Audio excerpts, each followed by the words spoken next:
Thank you everyone. Now I am discussing about use of could. আজকে কুডের ব্যবহারটা নিয়ে একটা আলোচনা করতে চাচ্ছি।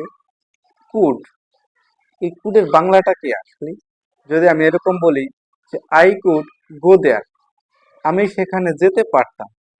যারা বিশেষ করে হু আর স্পেশালি স্টুডেন্টস, যারা বিশেষ করে ছাত্রছাত্রী আছে, sometimes they feel very uneasy about use of could. এই কুডের ব্যবহারে তারা আসলে আনইজি ফিলটা করে।